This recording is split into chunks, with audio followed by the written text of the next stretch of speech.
This is the hip flexor stretch.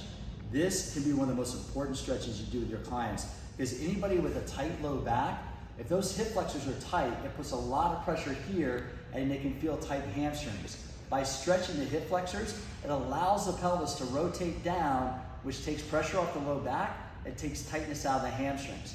So if you notice, Isaiah's is all the way at the end of the table. Isaiah's, what I'm gonna have you do is grab your right knee right here, grab behind, and I'm gonna slowly have him roll back. I'm gonna help him guide him back. I don't want him just to slam to the table.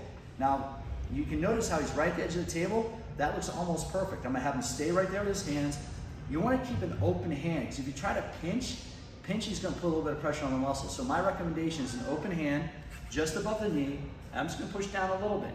Nice and easy. I'm not forcing it too much. Does that feel okay? Yeah. And again, you wanna check in with the client, make sure he's doing all right.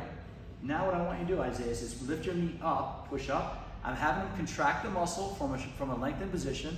Take a deep breath in, exhale. I'm gonna move it to that new tissue barrier. Now the hip flexor, the iliopsoas, the iliacus and the psoas muscles will flex the hip. The rectus femoris also flexes the hip, but it's also a knee extensor. So what I'm gonna do is I'm gonna take my left leg here, I'm gonna bring my left leg against his shin. So now I'm stretching here at the knee and I'm stretching here at the hip. Does that feel okay, Isaiah? Yeah, so I'm checking in with him. So now what I want to do is straighten his leg into me, lift up on the knee.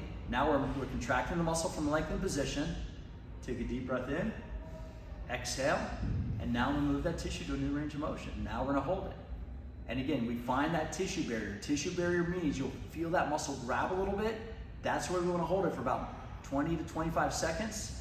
One more time, Isaiah, extend the leg, lift the knee up, take a deep breath in, exhale. There we go. Move that range of motion.